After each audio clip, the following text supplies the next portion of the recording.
नमस्कार, मैं हूं कुंवर अभिषेक सिंह, हाजिर हूं आपके बीच आज चर्चा करने के लिए महाकुंभ की। दरअसल कुंभ, अर्धकुंभ और महाकुंभ क्या होता है इसको विस्तार में बताने की जरूरत नहीं है। इसके बारे में पहले से आपको पता है। इस महाकुंभ की चर्चा इसलिए ज्यादा हो रही है क्योंकि अगले 144 साल बाद महाकुंभ का ये वाला संयोग, जो अमृत संयोग, वो मिले, इसलिए इसकी चर्चा ज्यादा हो रही है। पहली बार इस महाकुंभ की चर्चा इसलिए भी ज्यादा हो रही है क्योंकि सोशल मीडिया पर इतनी ज्यादा वायरल अगर कोई कुंभ हुआ है तो इस बार 2025 का। आपको बता दें कि 13 जनवरी से 26 फरवरी के बीच चलने वाला महाकुंभ ये अब तक का सबसे बड़ा मेला है, सबसे बड़ा संगम स्नान है और यूं कहिए तो अब तक का रिकॉर्ड तोड़ भी रहा है क्योंकि सिर्फ एक दिन में आज माघ पूर्णिमा का स्नान चल रहा है। आज 12 फरवरी है और आज माघ पूर्णिमा के स्नान चल रहा है सुबह से। आप अंदाजा करिए कि सिर्फ 2 बजे तक 1.5 करोड़ लोग स्नान कर चुके और शाम होते होते ये आंकड़ा 2 करोड़ तक पहुंच जाए तो कोई अतिशयोक्ति नहीं हो। जिस महाकुंभ में सिर्फ एक दिन में 1.5 से 2 करोड़ लोग स्नान करते हो, अंदाजा करिए कि उस महाकुंभ की अंतिम समय तक, जब ये महाकुंभ 26 तक चलेगा, तब तक कितने लोग स्नान कर चुके। आज 31वां दिन है महाकुंभ का और अभी तक आंकड़े बता रहे हैं कि लगभग 46 करोड़ लोग स्नान कर चुके होंगे। 46 करोड़ में कितने देश समाज हैं? मुझे लगता है कि अगर देशों की संख्या की अगर आंकड़ा करेंगे तो कई देश जिनकी आबादी 2-3 करोड़ 4 करोड़ से ज्यादा नहीं थी, ऐसे से कई देश के बराबर के लोग कुंभ में स्नान कर, और भारत में ही तकरीबन 4 राज्य के बराबर के आबादी कुंभ में स्नान कर। तो आप अंदाजा कर सकते कि छोटा बड़ा, मतलब ये कुंभ कितना बड़ा, मतलब इसकी अलौकिकता, अद्भुत और अविश्वसनीय जो चीजें दिखने को मिलता है वो कुंभ में ही देखने को मिलता है। क्योंकि कहते हैं कि अगर आपको बड़े बड़े अघोरियों को देखना है, पीठाधीश्वर को देखना है, और सबसे बड़ी बात कि आपको हिमालय के साधुओं के बारे में, अगर उनको जो आप वर्षों तक कभी खोजना भी चाहें तो नहीं मिले, वैसे अगर नागा साधुओं को देखना तो कुंभ में ही। 12 साल बाद लगने वाला कुंभ वाकई महाकुंभ है और यूपी की योगी सरकार के लिए एक बड़ी चुनौती भी, क्योंकि इस चुनौती को पूरा करने की पुरजोर कोशिश भी की गई। ये अलग बात है कि कुंभ में एक दो बड़ी अनहोनी घटना भी हुई, दड़ भी हुई, कई लोगों की जाने गई, कई लोग घायल हुए और अभी भी सैकड़ों परिजन अपनों की तलाश कर रहे हैं तो कुंभ में कहां। इसलिए कहते हैं कि कुंभ बहुत बड़ा मेला है, एक बार कोई छड़ जाता है जल्दी मिल। हम आज जो इस कुंभ की बात कर रहे हैं वो यही है कि अभी तक इस कुंभ में स्नान करने वाले बड़े बड़े शख्सियत से लेकर आम आदमियों का रेला लगा। कहते हैं कि कुंभ जाने वालों की काफिला इतनी लंबी हो गई, इतनी बड़ी हो गई है, उसके आसपास के जितने भी राष्ट्रीय राजमार्ग हैं, छोटी बड़ी सड़कें हैं, लगभग जाम की। 300 किलोमीटर के दायरे वाली सड़कों की हालत बेहद खराब है। अब किसी शहर में जहां के क्षमता उसकी सीमित, सड़कों की क्षमता सीमित है, गाड़ी परिचालन करने की क्षमता सीमित है, वहां अगर करोड़ों लोग एकाएक पहुंच जाएंगे तो क्या? कोई भी व्यवस्था, सिस्टम फेल ही। इसीलिए कुंभ में जाने वाले लोगों की हालात यह है कि आज अगर वो चल रहे हैं और जिन्हें 8 से 10 घंटे में पहुंच जाना चाहिए, उनको 2 या 3 दिन लग जा रहा है, क्योंकि रास्ते में कोई 12-14 घंटे तो कोई 20-20 घंटे ट्रैफिक जाम में, गाड़ियां निकल नहीं पा रही। स्थिति ऐसी खराब हो गई है कि मध्य प्रदेश के मुख्यमंत्री को हाथ जोड़कर विनती तक करना पड़ा, लोगों से आग्रह करना पड़ा। सतना मुरैना में इतनी भीड़, यही हाल दूसरे राज्यों से आने वाली सड़कों की भी। यूपी के तमाम सड़कें जो इस वक्त प्रयागराज पहुंचती है, वहां की हालत कुछ ऐसा ही है। हम इस पूरे मामले पर चर्चा भी करेंगे, क्योंकि कुंभ स्नान करना सबका एक सपना बन गया है। और अभी तक हम लोग यही देखते थे कि बड़ा बुजुर्ग पहले कहते थे कि हम जा रहे हैं कुंभ स्नान करके आ रहे हैं, प्रयागराज जा रहे हैं। इस बार युवा भी कुंभ में जा रहे हैं, और कुंभ का चर्चा इतनी ज्यादा हुई है कि सबसे ज्यादा विदेशी इस वक्त में कुंभ में आ। तो कुंभ स्नान की हम चर्चा करेंगे। सबसे पहले हम आपको कुंभ स्नान करके हमारे एक सहयोगी लौट कर आए हैं, उन्हीं से हम बात करेंगे। हमारे सहयोगी हैं सन्नी शर्मा जी। सन्नी, ये बताएं कि भी आप कुंभ कब गए थे, कब लौटे, और वहां के आंखों देखा हाल थोड़ा बताएं आप। मैं आपको बता दूं, अपने दर्शकों को बता दूं कि रविवार, इसी रविवार मैं यहाँ सुबह और लगभग 10 घंटे का सफर होता है। लोग फ्रेंड्स लोग बाय रोड गए थे अपने कार से, लेकिन वो 10 घंटा का सफर समझ लीजिए कम से कम 24 घंटा में कवर। और वो भी कवर कैसे हुआ कि हम लोग हाईवे का मार्ग हट करते, मतलब अलग मार्ग में निकल रहे हैं, कहीं से भी जगह लिंक रोड का इस्तेमाल। हाँ, किसी तरह भी जगह मिल जाए हम लोग अपने गंतव्य पहुंचते। लेकिन यही हो गया कि 24 घंटे लगे। उम्मीद नहीं था कि हमने 24 घंटे में ही पहुंच पाएंगे, लेकिन पहुंच गए। बाबा शिव बाबा का आशीर्वाद रहा। तो रविवार को पहुंचे और आप सोमवार को सुबह में सोमवार के सुबह पहुंचे। पहले तो सोमवार सुबह पहुंचे, तो सबसे पहले पहुंचते पहुंचते वहां का जो दर्शन करने जा रहे, जो कुंभ स्नान करने जा रहे हैं, वो लोग को देख के तो पहले तो हालत टाइट हो गई। कितने किलोमीटर पैदल चलना पड़ा? पहले तो बाई कार हम लोग पहुंचे तो हम 24 घंटे में पहुंच गए, लेकिन फिर वहां हमने हमारा मतलब जो हमारी कार थी, जो पार्क हमने किया था वो अरेल घाट में। पता चला कि अरेल घाट में आप पहुंचे तो वहां त्रिवेणी हम लोग जो संगम जाना है 7-8 किलोमीटर कम से पैदल चले। पहले तो हिम्मत नहीं हुआ, बोले कि चलना है, कोई उपाय नहीं है, क्योंकि अभी भी जो सारा समस्या है वो यही है कि संगम तो पूरा 15 कोस में आप कहीं भी स्नान करते हैं, लेकिन ज्यादातर परेशानी इसलिए आ रही है क्योंकि सब लोग जो है वो त्रिवेणी घाट पे पहुंचना चाहते हैं, जहां पे गंगा जमुना और सरस्वती का मिलन है। तो वो जो संगम तट, संगम नोज जिसको बोलते हैं, वहीं पे पहुंचने के लिए भीड़ होती है, और इसीलिए वहां पे तिल रखने की जगह नहीं है। ऐसी बात नहीं है। यहाँ पे हमने देखा कि कई लोग जो है अरेल घाट में भी स्नान करते, क्योंकि जब भगदड़ मचा था उसके बाद जो जिला प्रशासन की तरफ से, यहाँ तक कि मुख्यमंत्री तक से भी कहा गया था कि संगम का कोई भी घाट है अलग अलग सेक्टर में डिवाइड कर दिया गया, आप किसी भी सेक्टर में जाकर ना आ सकते। तो योगी आदित्यनाथ जी की जो व्यवस्था है उससे आप लोग संतुष्ट हैं? व्यवस्था तो योगी जी बहुत नो डाउट, लेकिन अब एक कहावत है ना कि इनके घर में मान लीजिए शादी हो या कोई तरह का प्रोग्राम हो, तो उस प्रोग्राम में अगर वो 100 आदमी का एस्टिमेट बैठा है कि भाई हमारे यहाँ 100 कार्ड बटा है, 100 आदमी आएंगे खाने के लिए, 100 मेहमान है, 200 आ गए तो भी चल। अब उस कार्ड में अगर 2000 आदमी पहुंच जाए तो जो व्यवस्थापक होते हैं उनका हालत क्या? तो सरकार को तो बता देना चाहिए था कि हमारी क्षमता इतनी है, इतना ही लोग आए। सरकार ने तो कुछ बताया नहीं, सबको निमंत्रण दे दिया कि आइए स्नान करिए कुंभ में। सरकार भी अपने जो एस्टिमेट लेकर चल रही है, सरकार का एस्टिमेट भी वैलिड, एस्टिमेट हद से ज्यादा नहीं। तो सरकार तो चाहती थी कि भीड़ आए, 45 करोड़ लोगों का लक्ष्य रहा भी होगा, तो 45 को अब तो 46 करोड़ तक आ गया है, ये 60 करोड़ तक जाएगा। अच्छा, ये तो अभी और 10-12 दिन अभी बाकी है। नहीं, ये तो महाशिवरात्रि तक जो है अनुमान कर रहे हैं कि आप ठीक कह रहे हैं कि महाशिवरात्रि को भी अंतिम स्नान जो है होगा, और उस समय में शाही स्नान, बीच बीच में जब भी शाही स्नान हुए हैं भीड़ और बढ़ी है। ये तो समझ लीजिए अभी कई अखाड़े वाले जो जा चुके, जो शाही जो मतलब अमृत स्नान वो करके बहुत अखाड़ा वहां पे जाते, अब कुछ है वो भी जाहिर।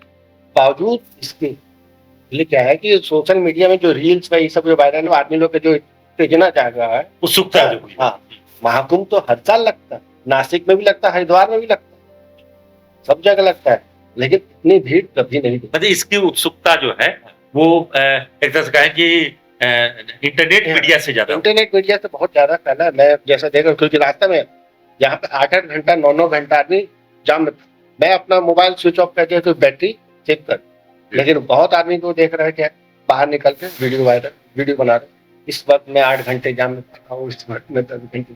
तो सोशल मीडिया में वो लोग ट्रेंड कर, बस यही एक दिखलाना है कि हम वहां पहुंचे में, देखिए मैं 8 घंटा फंस गया हूँ, मैं 9 घंटा फंस गया हूँ। जाम में तो बहुत जाम था, मिर्जापुर से लेकर बनारस तक हर जगह जाम है। लेकिन अब ये कह रहे हैं कि महाकुंभ में जाने के बाद पता चल रहा है कुछ लोग शोषण के शिकार भी हो रहे हैं। वो नाव वाले जो हैं वो लूटने पर लगे हुए हैं, बाइक से ले जाने वाले वो ज्यादा से ज्यादा पैसे वसूल रहे हैं। ये सब हो रहा है।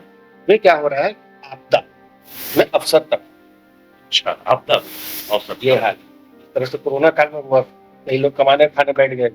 उसी तरह तो नाविक पहले 500 200 लेते थे, अब क्या 1000 ले रहे हैं? मैक्सिमम 200 होता है चार्जेस, 150 200 आदमी दिन में एस्टिमेट है, लेकिन वहां पे 2-2 हजार 5-5 हजार संगम तक पहुंचाने 25,000 तक मैंने सुना। एक वहां सामने वाले से बोल रहे थे 25,000 रुपये लगेंगे। इत्तेफाक था उस दिन सोमवार था और हमारी राष्ट्रपति डॉक्टर मुर्मू जी आए जी, उसमें नाव बंद, उसके बावजूद बोला 25,000 आपको देना पड़ेगा, जब राष्ट्रपति चली जाएंगी उसके बाद ही हम आपको वहां देंगे। अब आदमी को पैसे दे के भी स्टे करना पड़ रहा था, आदमी थक हार कर आया हुआ है, तो पहले मैं अपना जाऊँ स्नान कर लूँ, लेकिन ऑक्सीजन खाएंगे। तो कई लोग तो निराश होकर मोड़ गए, कई लोग बोले वही पे डुबकी लगा दो भैया। अच्छा, जिन नागा साधुओं की बात होती है और की बात, वो हिमालय से आने वाले साधु, वो अभी भी वहाँ पे हैं टिके हुए या सब चले? 90% तो जा चुके हैं, और जो कुछ बचे हैं वो भी समझ ली जाने को ही है। अब वो वैसा नहीं रहा, वहाँ पे साधुओं को बहुत कम भीड़, बहुत ही कम। अब ज्यादातर भीड़ आम लोगों जो हुआ क्या है कि हर आदमी जो शुरुआत में सोचा कि हम लोग अभी बहुत भीड़ होगा बाद में जाए, अभी बहुत भीड़ चल रहा है चलिए बाद में जाएंगे, वही जो भीड़ जो बाद में जाने वाली भीड़ थी, एकाएक उसी भीड़ का जो नतीजा रहा कि एक दिन में 5-5 लाख गाड़ियों का। नहीं तो सैकड़ों ट्रेन चलाई गई है, अलग अलग रूट से ट्रेन। वे तो सभी ट्रेनें अगर देखें तो सीट फुल है, कोई ट्रेन तो आपको खाली मिलेगी, सब जगह नो।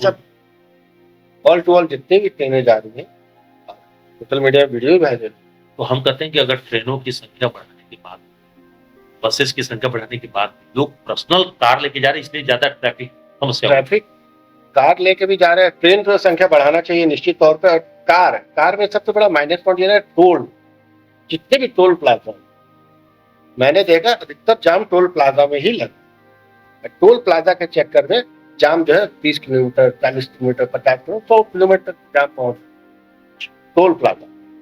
अगर ये निश्चित तौर पर अगर टोल प्लाजा में कुछ ऐसा कर दिया जाए कि टोल माफ भी कर दिया जाए तो वो आदमी सीधा सीधी नहीं। लेकिन चाहे आपको बिहार झारखंड बॉर्डर, फिर आपको बिहार यूपी बॉर्डर, जहाँ भी जगह टोल जितने भी लगे 6 से 7 जगह टोल, और 6 से 7 जगह मैंने देखा कि कम से 30 से 40 किलोमीटर नहीं। लेकिन इस बार जैसे मैंने कहा कि IIT बाबा अभय सिंह की चर्चा हो रही है, फूल बेचने वाली मोनालिसा की चर्चा हो रही है, उसी प्रकार से ममता कुलकर्णी का किन्नर समाज के द्वारा महामंडलेश्वर बनाया गया उसकी चर्चा हो रही है। इससे कुंभ जो है पहली बार संगम से अलग हटके इन सभी विवादित मुद्दों पर चर्चा हो रही है। इस बार का कुंभ इसलिए बोल रहे हैं ना, यही सब मामले को लेकर कुछ अलग ही रहा। सब सोशल मीडिया पे, तो सोशल मीडिया पे जो वीडियो बना के वायरल कर दिया, बस आदमी उसी को ट्रेंड लेके, हो सकता है मैं भी जाए किसी बाबा का वीडियो बनाएंगे वायरल करेंगे, मेरे को व्यूअर्स मिलेगा, मेरे को फॉलोअर्स मिलेगा। ये तो कारण है मोस्टली आदमी लड़के जो युवा है ये जाए। तो क्या मैंने इन सभी चीजों से सनातन जागृत हुआ? सनातन निश्चित तौर पर जागृत, आदमी के अंदर मतलब जाग रही है ना, देखना चाह रहा है कि भाई क्या हो रहा है।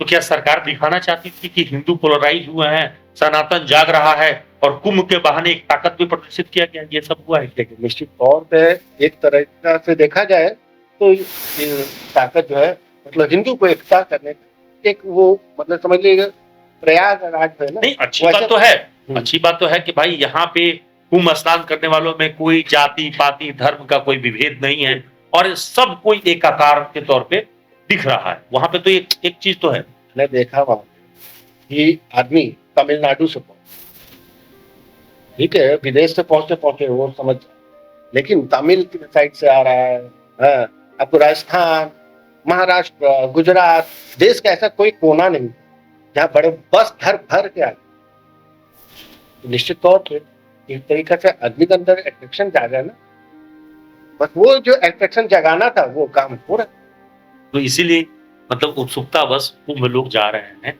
और जो लोग ये सोच के जा रहे हैं कि थोड़ा भीड़ भाड़ कम होगा तो हम अगली बार जाएंगे, उनको वहां पहुंच कर पता चला कि अरे भीड़ ये कभी खत्म नहीं हो रहा है। अब जैसे मैं वहां पर मेरे को कम से 20 कॉल आए, भाई भीड़ कैसा है?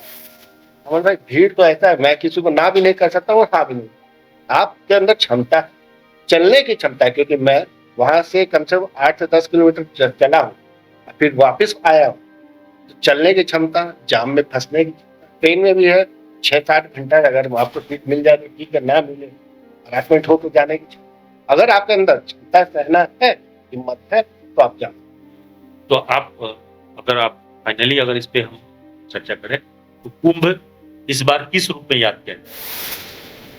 तुम इस बार हर चीज में याद किया जाए। एक तो अपने क्राउड, दूसरे अपने ट्रैफिक जैम, तीसरा तो सोशल मीडिया जो नए नए सब उसमें वायरल हुए हैं, सोशल मीडिया को लेकर के। क्योंकि बाबा तो हर कुंभ में आते हैं, ऐसा कोई नहीं कि ये कुंभ में जो जितने भी बाबा थे ये पहली बार वहां पे हुए, हाँ, तो हर 1000 साल कुंभ में आते हैं। लेकिन सोशल मीडिया में जो इस बार जैसे आप बताया आयुष्मान बाबा, मोनालिसा का इस बार ये सब जो हुआ जो ट्रेंड चला, बस ये सब के लिए इस कुंभ को याद किया। और सबसे बड़ी बात है योगी जी का जो अपना इस बार मैनेजमेंट की, निश्चित तौर पे। लेकिन सरकार के ऊपर एक दबाव भी है कि उस में दड़ में कई लोग की जान चली गई, कई लोग जो हैं उस हादसे का शिकार हुए, कई लोग अभी भी मिसिंग हैं, तो उसको लेकर भी सरकार की जिम्मेदारी लेनी होगी। सरकार की जिम्मेदारी लेना है, लेकिन है तो वो भी इंसान ही, चाहे पुलिसकर्मी, हम पुलिसकर्मी तो दोस्त नहीं है किसी सरकार, वो भी तो इंसान है, कंप्यूटर है। जब इंसान का ही बात इंसान नहीं तो ना भगदड़ भर, तो भगदड़ निश्चित तौर पर होता है, तो मशीन तो नहीं भगा है ना, इंसान ही भाग। मैंने ये वाचा तो भीड़ बेकाबू हो गई, मैंने वाचा नियंत्रण नहीं किया रहा। कि इंसान को फुर्सत नहीं है, इस तरह से हो रहा है कि पहले मैं पहले मैंने अनुशासन रखना चाहिए। इंसान को खुद को अपना अनुशासन रखना चाहिए था। मैं बता रहा हूँ, मैं अपना गाड़ी चल रहा है, मैं चला रहा हूँ, लेकिन मैं देख रहा हूँ, हाथ दे रहा हूँ, भाई मेरे को इधर से निकलना, लेकिन नहीं, पीछे वाला को आगे जाने का होड़ मच। तो जो होड़ ओवरटेक वाला जो ये होड़ जो मचना होता है ना, ये नुकसान। तो बहुत बड़ी बात सनी शर्मा ने कहा है कि जीवन में सबसे जरूरी है अनुशासन, और यदि आप तीर्थयात्रा करने जा रहे हैं, तीर्थ यात्रा पे जा रहे हैं, वहां पे अगर आपके मन में धर्म की भावना नहीं, सात्विकता नहीं, आपके विचार दूसरों के प्रति ज्यादा से ज्यादा उनके प्रति सम्मान की भाव नहीं, और एक दूसरे का मदद का अगर आपके प्रति भावना नहीं, तो समझिए कुंभ नहीं। तो कुंभ आपको ये बताता है कि भीड़ में कैसे अनुशासित है। कुंभ हमें ये बताता है कि विशालता और भव्यता के बीच हमें अपनी जीवन शैली को ऐसी रखनी चाहिए कि इसमें सब कोई समान हो। केवल आप व्यक्तिगत सोचेंगे और जब मधुरता के बारे में सोचेंगे, सबका ईश्वर सभी जगह है। और संगम तट पे जब आप जाते हैं स्नान करने, वहां पे आपको सबसे पहला ध्यान ये रखना चाहिए कि हम स्वयं भी ऐसा काम न करें जिससे दूसरे को। इस वक्त कुंभ यही है। कुंभ में जाने वाले लोग इस बात को भूल जा रहे हैं कि हमें सड़क अगर एक तरफ चलनी है और दूसरी तरफ सड़कें हमें खाली छोड़ दें, ताकि दूसरी तरफ आने वाले लोग आ सकें। सभी सड़कों पर अच्छे से भीड़ जाने वाली अगर लाइन पे आई, अगर कतार होकर क्यू में अगर चलेगी, तो शायद दूसरे को परेशानी नहीं। अगर भीड़ संगम तट पे पहुंचकर और स्नान करने के बाद स्वतः वहां से बाहर निकल जाएगी, तो परेशानी नहीं। अगर वहां पे जाकर जगह वहां पे घर घोड़ा से लेके तमाम सामानों से अगर चीजों को काट गया, तो लोगों को खड़े होने नहीं। इसलिए व्यवस्था के साथ तभी बेहतर रिजल्ट मिलता है जब हम सरकार का, और सरकार को जितनी जरूरत भीड़ जुटा लेना काफी नहीं, भीड़ को नियंत्रित करके उसे अच्छे तरीके से संगम का स्नान कराने के बाद सकुशल घर वापसी करा देना है। किसी मेला कुंभ मेला हमें यही ईश्वर से सत्कार खुद में सत्कार। आज के लिए इतना है। सहयोगी नरेंद्र के नाम को अभिषेक